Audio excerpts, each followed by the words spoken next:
Hello student, मैं नीरज कुमार स्वागत करता हूं आपका यज्ञ विद्या में। बच्चों, यूपी पुलिस कांस्टेबल को लेकर यज्ञ विद्या पिछले कुछ दिनों से डेडिकेटेड क्लास आप लोगों के लिए ला रहा है, जो सिर्फ और सिर्फ अभी यूपी पुलिस कांस्टेबल पे फोकस है। नो डाउट इसमें जो बताया जा रहा है, चाहे हिंदी हो या आज हम लोग जनरल स्टडी समान ज्ञान शुरू कर रहे हैं, ये आपको बहुत सारे एग्जाम में समान रूप से उपयोगी है। लेकिन यूपी पुलिस कांस्टेबल को मैं बार बार इसलिए बता रहा हूँ क्योंकि प्रीवियस ईयर क्वेश्चन में डिस्कस कर रहा हूँ, लेकिन जो भी सेक्शन इसमें बताया जा रहा है, अगर आपको कहीं भी पूछा जाता है तो आपको समान रूप से ये उपयोगी है। ये आज का हमारा 7वां क्लास है, लेकिन जनरल स्टडी का आज हमारा पहला क्लास है। बच्चों, अभी तक हम लोगों ने सिर्फ हिंदी को देखा था। आज से हमारा नया सेगमेंट शुरू हो रहा है, तो ध्यान रखो जो total video UP police constable का आया है, ये 7वां है, जो मैंने राइट तरफ यहाँ पे लिखा हुआ है #07। और ये यूपी समान ज्ञान का पहला वीडियो मैं इसीलिए बता रहा हूँ आपको कि आप जब लगातार वीडियो देखेंगे तो आपको पता चल जाएगा कि समान ज्ञान का पहला वीडियो, क्योंकि हिंदी का भी एक वीडियो आया है, तो कंफ्यूजन ना हो जाए कि नंबर 1 कौन सा है। तो नंबर 1 ये समान ज्ञान का पहला वीडियो है और टोटल अभी तक 7वां वीडियो जा चुका है आप लोगों के लिए। तो आइए हम लोग समान ज्ञान को देखते हैं। सबसे पहले बच्चों हम लोग देखते हैं सिलेबस को, हमेशा की तरह। तो ये हमारा सिलेबस है, सिलेबस आपके सामने है। सिलेबस में शुरुआत साइंस, हिस्ट्री सारा कुछ है, लेकिन हम लोग आज देखेंगे राष्ट्रीय और अंतर्राष्ट्रीय संगठन, नेशनल इंटरनेशनल ऑर्गेनाइजेशन। बच्चों, सिलेबस देने का मकसद बस यही मेरा है कि जब तक एग्जाम आपका होगा तब तक ये जो टिक लगा हुआ है, जो पहला क्लास में आज लगा हुआ है, मैं चाह रहा हूं कि तब तक सारी जगह में टिक लगा दूं, अर्थात मैं सब कुछ आपको बता दूं। जितना भी पोर्शन है आप लोग सब कुछ आपका तैयार हो जाएगा एग्जाम से पहले। कैसे होगा? अभी बस 1-2 वीडियो डेली आ रहा है, लेकिन 2-3 दिन के बाद आप लोग के पास कम से कम 6-7 वीडियो आएगा। हर सेक्शन का वीडियो आएगा, साइंस का वीडियो आएगा, हिस्ट्री का वीडियो आएगा, मैथ का आएगा, रीजनिंग का आएगा। हर सेक्शन का वीडियो आप लोगों के पास अवेलेबल रहेगा। आप लोग अपने समय के हिसाब से सारा वीडियो देखते रहिए और तैयारी करते रहिए। चलिए ज्यादा समय न लेते हुए आज हम लोग अपना क्लास शुरू करते हैं। और हमारा आज का टॉपिक है नेशनल और इंटरनेशनल ऑर्गेनाइजेशन, जो है उसके अंतर्गत इंटरनेशनल ऑर्गेनाइजेशन को आज हम सबसे पहले लेके चलते हैं। कौन कौन सा महत्वपूर्ण अंतर्राष्ट्रीय संगठन है जो आप लोगों को पढ़ना चाहिए, समझना चाहिए एग्जाम के पॉइंट ऑफ व्यू से। बच्चों, इंटरनेशनल ऑर्गेनाइजेशन को बताने से पहले मैंने जो प्रीवियस ईयर पेपर देखा उसके आधार पर मैं आपके लिए ये पीपीटी बना के लाया हूं, जिससे बस वही चीज बता दूं जो आपको एग्जाम के लिए फोकस हो। क्योंकि अगर आप पहला संगठन देखते, संयुक्त राष्ट्र, यूनाइटेड नेशन ऑर्गेनाइजेशन, बहुत ही डिटेल में यूएनओ के बारे में बताया गया। ये इतना बड़ा, इतना डिटेल में यूएनओ के बारे में हर जगह बताया गया कि शायद 5 या 6 घंटा भी कम लगे यूएनओ को बताने के लिए। लेकिन एग्जाम में सिर्फ और सिर्फ 1-2 सवाल आपसे पूछता है, और पूछता क्या, बेसिक चीज पूछता है। किस साल स्थापना हुआ, कितने देश है, मुख्यालय कहाँ है। तो मेरा मकसद है उसी आधार पे, सिर्फ प्रीवियस ईयर क्वेश्चन के आधार पे जो आपको एग्जाम में पूछा गया है उस आधार पे मैं बताते जाऊं, जिससे आपका समय बचे। तो चलिए पहला संगठन देखते हैं, उसका नाम है संयुक्त राष्ट्र, यूनाइटेड नेशन ऑर्गेनाइजेशन। इसकी स्थापना बच्चों 24 अक्टूबर 1945 को हुआ था। और आप लोगों को पता होगा, नहीं पता है तो मैं बता देता हूं कि इसकी स्थापना का मुख्य उद्देश्य था युद्ध को रोकना। आपको पता होगा कि द्वितीय विश्व युद्ध के बाद विश्व में एक दहशत हो गया था, क्योंकि द्वितीय विश्व युद्ध और उससे पहले प्रथम विश्व युद्ध में इतना जान माल का नुकसान हुआ था कि सबको लगा अगर तृतीय विश्व युद्ध होगा तो वो तो इससे भी ज्यादा विनाशकारी होगा। इसलिए एक ऐसा संगठन लाया जाए जो आपस में परस्पर बातचीत करता रहे और कोई भी संभावित युद्ध को रोक सके। प्रथम विश्व युद्ध के बाद एक लीग ऑफ नेशन आया था, जो बहुत ज्यादा सफल नहीं हो पाया। उसके सेकेंड विश्व युद्ध के बाद संयुक्त राष्ट्र संघ लाया गया, जिसका मेन मकसद था युद्ध को रोकना, आपसी बातचीत के आधार पर विवाद को सुलझाना। इसका मुख्यालय न्यूयॉर्क शहर में है और वर्तमान में इसके 193 सदस्य हैं। अंतिम सदस्य दक्षिणी सूडान बना था और अभी वर्तमान में इसके महासचिव एंटोनियो गुटेरेस है। एंटोनियो गुटेरेस पुर्तगाल के रहने वाले हैं, पुर्तगाल के निवासी है। तो आपको यूएनओ के बारे में बस इतना जानना है, इसको बिल्कुल ध्यान से देखिए, बार बार देखिए। ये जो 3-4 फैक्ट है इसको स्किप ना करें। अगला संगठन है जिसका नाम है अंतर्राष्ट्रीय न्यायालय। अंतर्राष्ट्रीय न्यायालय का स्थापना 1946 में हुआ था, नीदरलैंड के हेग शहर में हुआ था। इसमें न्यायाधीशों की संख्या 15 है, जिनकी नियुक्ति कुल 9 वर्षों के लिए होता है, और इसका मुख्यालय भी द हेग है। दोनों जगह बताने का मकसद ये है कि बहुत बार क्या होता है, किसी संगठन का स्थापना कहीं और होता है लेकिन मुख्यालय कहीं और होता है। तो ये जो है अंतर्राष्ट्रीय न्यायालय, इसका मुख्यालय भी हेग में है और इसका स्थापना भी हेग में ही हुआ था। ये करता क्या अंतर्राष्ट्रीय न्यायालय? अंतर्राष्ट्रीय न्यायालय जितने भी देश है, सदस्य देश है, उनके बीच कानूनी संबंधी विवादों को सुलझाता है। अंतर्राष्ट्रीय न्यायालय 2 देश के बीच में अगर किसी बात को लेकर विवाद होता है तो उसका सुनवाई होता है अंतर्राष्ट्रीय न्यायालय में होता है। इंटरनेशनल कोर्ट ऑफ जस्टिस इसे कहा जाता है। इसमें किसी भी 2 देश के बीच विवाद को सुलझाने का ये एक मंच है। विश्व व्यापार संगठन हमारा तीसरा ऑर्गेनाइजेशन है। विश्व व्यापार संगठन से पहले गेट था, गेट का ही आप कह सकते हैं कि बाद में चेंज होके ये डब्ल्यूटीओ के रूप में बन गया, वर्ल्ड ट्रेड ऑर्गेनाइजेशन। इसका स्थापना जनवरी में 1 जनवरी 1995 हुआ था और इसका मुख्यालय जेनेवा में है। जेनेवा कहाँ है बच्चों? जेनेवा स्विट्जरलैंड में है। डब्ल्यूटीओ में कुल मिला के 164 देश है, इसका सदस्य देश 164 है और वर्तमान में इसके महानिदेशक नाइजीरिया की है, नोंगी अकोंजो इवेला है। तो विश्व व्यापार संगठन क्या करता है, आखिर क्यों इसका स्थापना किया गया? एक बात और ध्यान रखो बच्चों, कोई भी संगठन है उसका कोई ना कोई स्पेसिफिक रीजन होता है, स्पेसिफिक कारण होता है उसका स्थापना का। ये आप लोग जरूर ध्यान रखो कि आखिर विश्व व्यापार संगठन का स्थापना क्यों हुआ है। क्या वो कानूनी कानूनी वाद विवाद को सुलझाने के लिए हुआ है? नहीं, विश्व व्यापार संगठन का स्थापना हुआ है जहां नाम से भी है व्यापार, आपसी व्यापार को अच्छे तरीके से, दो देशों के बीच जो व्यापार होता है उसको अच्छे तरीके से निभाने के लिए डब्ल्यूटीओ का स्थापना हुआ है कि कोई भी व्यापार को कैसे, किस आधार पे एक्सिक्यूट किया जाए, परिचालित किया जाए, ये सब काम देखता है विश्व व्यापार संगठन। यूरोपीय संघ हमारा अगला संगठन है। इसकी स्थापना जो मॉट्रिच में हुआ था, जो नीदरलैंड में है। कब हुआ था? 1993 में हुआ था। इसका मुख्यालय है बेल्जियम में, बेल्जियम के ब्रुसेल्स में है और वर्तमान में इसके 27 देश है। इसकी मुद्रा यूरो है। 27 देश है। कौन सा देश इससे निकला है? बहुत इंपॉर्टेंट फैक्ट है, आप लोग में से सारे बच्चे को पता होगा। जो ग्रेट ब्रिटेन है वो यूरोपीय यूनियन से बाहर हो गया है। तो पहले 28 था, अब इसका देश घट के 27 हो गया। इसकी मुद्रा यूरो है। ये काम करती है जो सदस्य देश है, सदस्य देश के बीच व्यापार को बढ़ावा देने के लिए यूरोपीय संघ काम करती है। जो स्थापना हुआ था उसका मकसद यही था, सदस्य देशों के बीच व्यापार को बढ़ाने के लिए। लेकिन आजकल क्या हो गया, अब यूरोपीय देश जो है, यूरोपियन संघ व्यापार के अलावा बहुत सारा जो कर सकते कि बहुत सारा गतिविधियों में मिलजुल के काम करती है। जैसे आप स्पेस को देख ले, स्पेस में यूरोपियन यूनियन मिलजुल कर काम करती है। ये बहुत सारे डेवलपमेंट प्रोग्राम है, विकास संबंधी कार्य है, उसमें भी यूरोपियन यूनियन सदस्य देशों के लिए मिलकर काम करती है। नाटो, नाटो का स्थापना हुआ था 4 अप्रैल 1949 को हुआ था। इसका भी मुख्यालय बेल्जियम के ब्रसेल्स में है और इसमें 31 सदस्य है। 31वां सदस्य फिनलैंड बना था। नाटो क्या है बच्चों? देखो, नाटो का जब स्थापना हुआ था, ये सब यूएनओ हो गया, नाटो हो गया, ये सेकेंड वर्ल्ड वॉर के बाद का परिस्थिति जो बना था उसके मद्देनजर इस कुछ कुछ संगठन अस्तित्व में आए। जैसे यूएनओ क्यों आए? यूएनओ इसीलिए अस्तित्व में आए क्योंकि सेकेंड वर्ल्ड वॉर के बाद बहुत ज्यादा त्रासदी मच गया था, बहुत जान माल का नुकसान हुआ था, इसलिए यूएनओ का स्थापना किया गया। नाटो का स्थापना क्यों किया गया? तो नाटो का स्थापना करने का मकसद था कि द्वितीय विश्व युद्ध के बाद विश्व 2 खेमों में बट गया। एक खेमा था यूएसए का, दूसरा खेमा था यूएसएसआर का।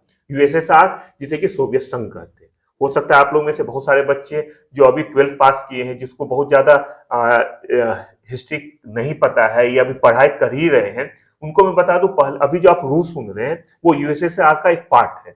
पहले बहुत सारे देश का संगठन था जिसे यूएसएसआर कहा जाता था। तो द्वितीय विश्व युद्ध के बाद विश्व 2 खेमों में बटा हुआ था। एक यूएसए का जो कि कहा जाता था पूंजीपतियों का समूह है, और यूएसएसआर साम्यवादी देशों का संगठन था, यह समूह था। तो नाटो जो था, साम्यवादी विचारधारा को रोकने का एक प्रयास किया गया था। इसके अंतर्गत साम्यवादी विचारधारा पश्चिम की तरफ न आए, इसलिए नाटो का स्थापना किया गया था।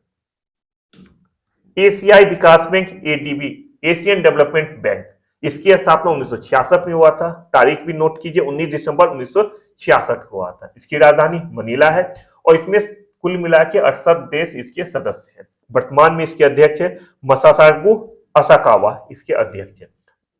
जो एशियाई विकास बैंक है, इसका काम सदस्य देशों को विकास संबंधी ऋण प्रदान करना है और सदस्य देश के अलावा भी ये अन्य देशों को भी विकास के लिए ऋण प्रदान करता है, एशियाई विकास बैंक। एग्जाम में बच्चों में पहले ही बता दिया हूं कि जितने भी ऑर्गेनाइजेशन है, एग्जाम में इससे किस तरह का क्वेश्चन पूछा जाएगा। क्वेश्चन पूछा जाएगा स्थापना कि एशियन डेवलपमेंट बैंक का स्थापना कहां हुआ था, मुख्यालय कहां है, प्लस वर्तमान अध्यक्ष कौन है। मैं कुछ संगठन का वर्तमान अध्यक्ष आप नहीं दिया हूं, जानबूझ के नहीं दिया हूं कि आप लोग के लिए होमवर्क दे देता हूं कि अभी बस 2 या 4 मिनट आपको लगेगा, उसको देखें, उसको सर्च करके कमेंट करें कि उसका अभी हेड कौन है। जैसे नाटो का हेड कौन है, अभी मैंने आपको बताया नहीं है। तो ये आप लोग के लिए होमवर्क है, इसको मुझे बताएं। अगर आप लोग ना बता पाए तो इसको मैं अगले वीडियो में बता दूंगा। हमारे वेबसाइट पे भी ये अवेलेबल रहेगा सारा, जितने भी ऑर्गेनाइजेशन है उसका ईयर, स्थापना ईयर और अभी हेड कौन है सब हमारी वेबसाइट पे अवेलेबल है। आसियान, आसियान का स्थापना हुआ था 1967 में, 8 अगस्त 1967 में बैंकॉक में हुआ था। बैंकॉक थाईलैंड में है और इसका पूरा नाम है दक्षिण पूर्वी एशियाई राष्ट्रों का संघ और इसमें सदस्य संख्या टोटल 10 है। इसका मुख्यालय जकार्ता में है, इंडोनेशिया। इंडोनेशिया की राजधानी है जकार्ता। देखो बच्चों, आप लोग के सिलेबस में एक और चीज दिया हुआ है, राजधानी और मुद्रा। तो बहुत ये सब जो है, जैसे मैं बता रहा हूँ इंडोनेशिया की राजधानी जकार्ता, यहाँ भी आप ध्यान रखो क्योंकि ये सब कुछ आपके सिलेबस का है। अगला टॉपिक भी शायद वही होगा, राजधानी मुद्रा, वो भी आप लोग के लिए तैयार हो चुका है, वो भी बहुत जल्दी मैं आपके लिए लेके आऊंगा। तो जहां पे मैं बता रहा हूँ कि इस देश की राजधानी ये है, इसका मतलब है कि वो एग्जाम में आपसे पूछा जाएगा, एग्जाम के सिलेबस में आपको स्पष्ट रूप से लिखा गया है राज्य, राजधानी और मुद्रा, तो इसे भी ध्यान देते जाए। और भारत आसियान का पूर्ण संवाद सहयोगी 1996 में बना था। 24 अगस्त 1996 को भारत जो है आसियान का पूर्ण संवाद सहयोगी पार्टनर बना था, जिसको अगर कहा जाता है फुल डायलॉग पार्टनर। 1996 में भारत बना था। 2023 में आसियान का सम्मेलन जो है इंडोनेशिया में हुआ था, जकार्ता में, इंडोनेशिया की राजधानी जकार्ता में 2023 का, और इस साल 2040 का लाओस में होने वाला है। बच्चों, जितने भी मेन ऑर्गेनाइजेशन है उसका सम्मेलन प्रीवियस और करेंट 2024 में अगर एग्जाम फैब में होता है तो मान के चलो कि 23 में अंतिम सम्मेलन हुआ था। 23 में कहा हुआ था वो याद रखो, और 24 में कहा होने वाला है। अगर फरवरी से पहले ही कोई हो जाएगा उसको भी आप ध्यान रखो। 23-24 को जरूर ध्यान रखो, 23 में कहा हुआ था, 24 में कहा हुआ है या होने वाला है। अगर फैब से पहले हो जाता है वो सम्मेलन तो 24 में कहा हुआ था, और एग्जाम के बाद अगर आपका होता है तो जरूर ध्यान रखो कि कहाँ होने वाला है। अगला संगठन है सार्क, दक्षिण एशियाई क्षेत्रीय सहयोग संघ, सार्क। इसका मुख्यालय है काठमांडू में और इसका स्थापना 8 दिसंबर 1985 को हुआ था। इसमें सदस्य देश 8 है। कौन कौन है? जो हमारे नेबर है सारे इनके सदस्य देश है, जैसे भारत, पाकिस्तान, श्रीलंका, बांग्लादेश, नेपाल, मालदीव, भूटान, अफगानिस्तान, सब इसके सदस्य देश है। वर्तमान में इसके अध्यक्ष का नाम है बांग्लादेश के मोहम्मद गुलाम सरवर, इनके अध्यक्ष है। बच्चों, ये जो सार्क है इसका इंपॉर्टेंट अब धीरे धीरे कम होता जा रहा है। देखो, चूंकि एग्जाम में इंटरनेशनल ऑर्गेनाइजेशन दिया गया है तो मेरा मकसद है कि भारत जिसका भी सदस्य है वो सब आपको बताया जाए, और साथ में ये भी बता दूं कि ये कितना इंपॉर्टेंट है। हो सकता है इससे एग्जाम में क्वेश्चन ना पूछे क्योंकि बहुत ज्यादा इंपॉर्टेंट रह नहीं गया है। भारत पाकिस्तान के बीच जो आपस में डिस्प्यूट हुआ है उसके बाद से सार्क का कोई मीटिंग नहीं हो पाया है, इसलिए इसका बहुत ज्यादा इंपॉर्टेंट आज के समय में नहीं है। लेकिन हाँ, अभी भी एग्जिस्ट कर रहा है, अभी भी ये संगठन ऐसा नहीं कि इसको समाप्त कर दिया गया है, अभी भी एग्जिस्ट है। इसलिए आप लोग जरूर कुछ कुछ चीज ध्यान रखो। मुख्यालय कहाँ है, प्लस कब बना था। 8 दिसंबर 1985 को ढाका में इसकी स्थापना की गई थी। प्लेस भी याद रखो, ढाका में स्थापना की गई थी। स्थापना कहाँ किया गया बच्चों? मुख्यालय कहाँ है? पिछले बार मैंने बताया था जो अंतर्राष्ट्रीय न्यायालय है उसका स्थापना भी हुआ था हेग में, मुख्यालय भी हेग में, लेकिन यहाँ देखो, यहाँ पे स्थापना हुआ है ढाका में, मुख्यालय कहाँ है? काठमांडू में। इसलिए दोनों चीज बताना बहुत जरूरी हो जाता है जिससे आप लोग समग्र ज्ञान आप लोग का विकसित हो सके। G7 या G8, G7 या G8 क्यों कहा जा रहा है आपको बता देता हूं। अभी G7 है, कुछ समय पहले तक G8 था, ग्रुप ऑफ 8 या ग्रुप ऑफ 7। ये 7 और 8 विकसित देशों का संगठन है। पहले ये बता दो 7-8 क्या है, नहीं तो आप कंफ्यूज हो जाएंगे। रसिया यूक्रेन के वार के बाद से रसिया को इससे बाहर कर दिया गया है, तो अभी G7 कहा जा रहा है, इसलिए मैं रसिया को यहाँ देख रहे हो कि बाहर निकाल दिया हूँ, और बाकी जो 7 संगठन है वो यहाँ पे आपको दिख रहा है। ये जो 7 है, यहाँ पे 7 देश है जो इसके अभी सदस्य है। रसिया को अभी फिलहाल इससे बाहर कर दिया गया है, इसलिए अभी के डेट में ये G7 के नाम से जाना जाता है। लेकिन हो सकता है कि जैसे ही रसिया यूक्रेन वार समाप्त हो फिर रसिया इसमें वापस आ जाए या बाकी सदस्य देश रसिया को वापस ले आए, तो हो सकता है फिर उसका नाम G8 हो जाएगा। तो G7 या G8, इसकी स्थापना 1975 में फ्रांस की पहल से की गई थी। शुरुआत में इसके 6 सदस्य थे। इसके सदस्य अभी जो है वो Canada, America, Britain, France, Germany, Japan और इटली है। एक मैंने बताया जो रसिया, इसको बाहर कर दिया गया है तो रसिया बाहर है। बाकी ये जो 7 है, ये 7 अभी इसके मेंबर हैं। रूस भी इसका सदस्य था, तब इसे G8 कहा जाता था, लेकिन वो अभी इस संगठन से निलंबित हो चुका है। G7 का 49वां बैठक हिरोशिमा में हुआ था। कब हुआ था? मई में हुआ था। 19 से 21 मई 2023 को जापान के हिरोशिमा में हुआ था। आपसे बच्चों एग्जाम में ये क्वेश्चन नहीं पूछा जाएगा कि जो अ, हुआ सम्मेलन हुआ था वो कितने तारीख को हुआ था, इसलिए मई में हुआ था ये याद मत रखो, क्योंकि मुझे आपको पूरा इन्फॉर्मेशन देना था, इसलिए मैंने 19 से 21 मई लिखा है। लेकिन आप दिमाग पे बिल्कुल प्रेशर मत डालो कि 19 को हुआ था कि 20 को हुआ, 21, बिल्कुल मत डालो। ये डालो कि 2023 में कहाँ हुआ, हिरोशिमा में हुआ। हिरोशिमा जापान में, आपको पता होगा हिरोशिमा में परमाणु बम गिरा था, तो हिरोशिमा जापान में हुआ था। और 50वीं बैठक बिल्कुल इंपॉर्टेंट है। इंपॉर्टेंट इसलिए क्योंकि एक आगामी बैठक होने वाली है, और उससे भी ज्यादा इसलिए इंपॉर्टेंट है क्योंकि ये 50वीं बैठक है। 50वीं 100वीं बहुत इंपॉर्टेंट हो जाता है, तो इसे जरूर याद रखो, इटली में होगा। हो सकता है एग्जाम में पूछे, मैं बता रहा हूँ कि G7 का अगली बैठक किस देश में होगा, तो इटली में होगा, क्योंकि ये 50वीं बैठक है। ये भी पूछ सकता है कि G7 का इटली में होने वाला आयोजन या सम्मेलन कौन सा बैठक है, 50वीं, 35वीं, 40वीं, कुछ ऐसा ऑप्शन दे सकता है। आप ध्यान रखो 50वीं बैठक। अरब लीग, इसकी स्थापना 22 मार्च 1945 को हुआ था काहिरा में। काहिरा कहाँ है बच्चों, काहिरा मिस्र में है। मिस्र, मिस्र की राजधानी काहिरा है, इसका मुख्यालय भी काहिरा है। काहिरा में हुआ था, मुख्यालय भी काहिरा है, और वर्तमान में इसके 22 सदस्य हैं। जो अरब लीग है उसका उसका भी मकसद एक ही है कि जो सदस्य देश है उसके अंदर आर्थिक विकास संबंधी कार्यों को बढ़ावा देना। इसके सदस्य देश 22 थे। एक चीज यहाँ पे बता दूं, इसमें 22 देश में एक सीरिया देश है जिसको अभी निलंबित कर दिया गया, उसको लगा के 22 होता है यहाँ पे। लेकिन ऑफिशियली अगर आप अरब लीग के साइट को देखते हैं, उसके विजिट करते हैं, तो अभी भी उसमें 22 मेंबर लिखा हुआ है। लेकिन यह भी स्पष्ट रूप से दिया गया है कि सीरिया को निलंबित कर दिया गया है। तो आप ध्यान रखो, क्योंकि वहां पे 22 कंट्री मेंशन किया गया है, इसलिए 22 में लिख रहा हूं। लेकिन आपकी जानकारी के लिए बता दूं, सीरिया इसका मेंबर था जिसे अभी निलंबित किया गया है। हो सकता है फ्यूचर में फिर उसे शामिल कर लिया जाए। ओपेक, पेट्रोलियम निर्यातक देशों का संगठन होता है ओपेक। ओपेक क्या करता है ये बता दूं। ओपेक बच्चों जैसे नाम से यहाँ पे निर्यातक, ये जो जितने देश जहां पे पेट्रोलियम होते हैं, ज्यादा प्रोडक्शन होता है, तो उनका ये संगठन है। ये क्या करते हैं, ये विश्व में पेट्रोलियम का सही रूप से, सुचारू रूप से पेट्रोलियम पहुंच हो सके, प्लस उसका प्राइस फिक्स करते हैं ये लोग, ओपेक के देश। इनका काम होता है, आप सुनते होंगे हाल फिलहाल ये हमेशा न्यूज़पेपर में आते रहता है कि ओपेक कंट्री ने डिसाइड किया है कि कुछ 10% उत्पादन बढ़ाया जाए या 10% उत्पादन कम किया जाए। ये ओपेक डिसीजन लेता है। ओपेक मैंने बताया कि ये उन देशों का संगठन है जहां पे पेट्रोलियम ज्यादा होता है, प्रोडक्शन ज्यादा होता है, प्लस वो लोग निर्यात ज्यादा करते हैं।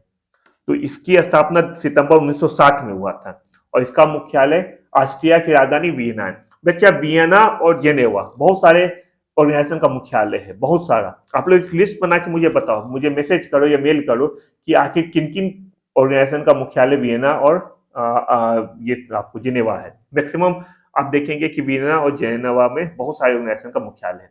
वर्तमान में इसकी सदस्य संख्या 12 है। एक इंपॉर्टेंट फैक्ट है, बस हाल फिलहाल में हुआ है 1 जनवरी 2024 को। बच्चा यहाँ पे मैं स्टार मार्क लगा रहा हूँ, स्टार का मतलब हो जाता है इंपॉर्टेंट। ध्यान रखो इंपॉर्टेंट है, 1 जनवरी 2024 को अंगोला ने इसकी सदस्यता छोड़ दी है। पहले इसका 13 था, अभी भी बहुत जगह अपडेट नहीं किया गया, 13 ही है। अगर आप यहाँ पे अगर साइट देखते हैं, कोई भी गूगल पे कोई भी साइट ओपन करते हैं, तो आपको 13 ही मिलेगा। लेकिन ओपेक के साइट पे, ओपेक का ऑफिशियली साइट है, वहां पे इसकी सदस्य संख्या 12 मेंशन किया गया है, क्योंकि अंगोला 1 जनवरी 2024 को इसकी सदस्यता अंगोला ने छोड़ दिया है, त्याग कर दिया है। तो हो सकता है आपसे एग्जाम में पूछा जाए कि किस ओपेक कंट्री ने इसकी सदस्यता छोड़ दिया है। बच्चों जो भी आपको सिलेबस में दिया गया है, इंटरनेशनल एंड नेशनल ऑर्गेनाइजेशन, उससे संबंधित जो भी बातें हैं वो एग्जाम में पूछने का संभावना है। जो मैं बता रहा हूं उसे भी पढ़ो, उसके अलावा जो आपके दिमाग में लग रहा है कि ऑर्गेनाइजेशन से संबंधित क्वेश्चन है, मैं उसे भी पढ़ लूं, बहुत अच्छी बात है। कोई भी कंफ्यूजन हो आप यज्ञ विद्या को मैसेज कीजिए, आपको बिल्कुल तुरंत जवाब दिया जाएगा। तो अंगोला 1 जनवरी 2024 से इस संगठन से अलग हो गया। एग्जाम में आपसे पूछा जा सकता है, इसको जरूर ध्यान रखिए। रेड क्रॉस, रेड क्रॉस की स्थापना 1863 में हुआ था, हेनरी ड्यूरेट ने जेनेवा में किया था। हेनरी ड्यूरेट ने 1863 में जेनेवा में किया था, और इसका मुख्यालय भी बच्चा स्विट्जरलैंड के जेनेवा में है। इसका उद्देश्य क्या है, हर ऑर्गेनाइजेशन का कुछ ना कुछ उद्देश्य होता है। इसका उद्देश्य विपदा के समय कठिनाइयों से राहत दिलाना। आप देखते होंगे युद्ध, खासकर युद्ध में, विपदा युद्ध के अलावा भी बहुत सारा विपदा होता है। भूकंप होता है, अर्थक्वेक होता है, भूकंप हो गया, बाढ़ हो गया, सुनामी आज के समय में आ गया है, पहले भी आया था लेकिन नाम अभी दिया गया सुनामी। जितने भी नेचुरल और अननेचुरल कैलामिटीज होते हैं, अननेचुरल क्या होता है? जो नेचर ने नहीं किया, जैसे युद्ध, वो नेचुरल कैलामिटीज नहीं है, वो मानव द्वारा किया गया कैलामिटीज है। तो जैसे युद्ध हो गया वो अननेचुरल कैलामिटीज है, भूकंप, सूखा या सुनामी, ये नेचुरल कैलामिटीज है। तो रेड क्रॉस का रोल बहुत ज्यादा इंपॉर्टेंट हो जाता है किसी भी विपदा के समय में।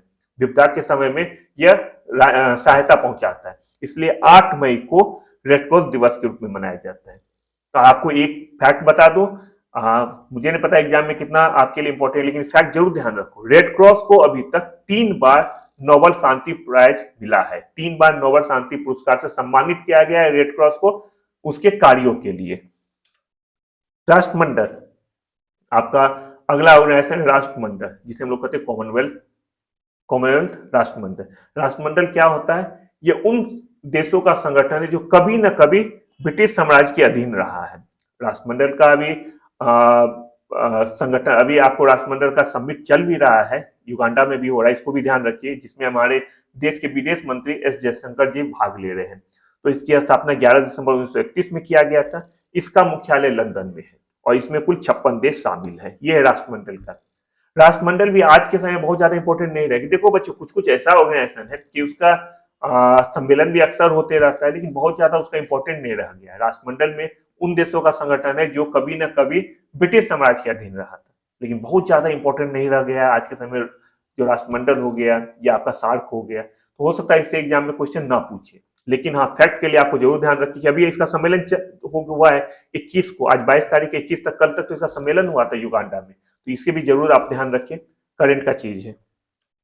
बच्चों ये था इस वीडियो में अभी तक का ऑर्गेनाइजेशन से संबंधित आपको बातें मैंने बताया है। आगे आपके लिए और मैं इससे संबंधित वीडियो बना के लाऊंगा। वीडियो हो सकता है कि आज या कल में पोस्ट हो जाए, तो बिल्कुल आप लोग यज्ञ विद्या से जुड़े रहे और देखते रहे यज्ञ विद्या। यहाँ पे जितना भी आपको यूपी पुलिस कांस्टेबल से संबंधित आपके सिलेबस है, सबका यहाँ पे क्लियर किया जाएगा। हिंदी, रीजनिंग, मैथ, हर चीज पे लेके अलग अलग वीडियो लेके आएंगे। बस आपसे रिक्वेस्ट ये है कि जितने भी बच्चे हैं, जो नए बच्चे हैं, वो प्लीज यूट्यूब हमारे चैनल को यूट्यूब पर जाकर सब्सक्राइब करें, लाइक करें और कमेंट करें।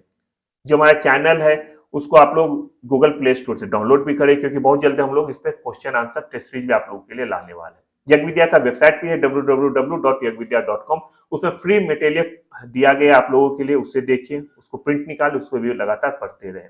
हम लोग सारे सोशल मीडिया पे अवेलेबल है, उससे हम लोग उससे जुड़े। वीडियो देखने के लिए थैंक यू। लगातार यज्ञ विद्या से जुड़े रहे। बहुत जल्द आप लोग के लिए नया वीडियो लेके आ रहा हूँ। तब तक अपना बहुत अच्छे से ख्याल रखिए। Bye bye.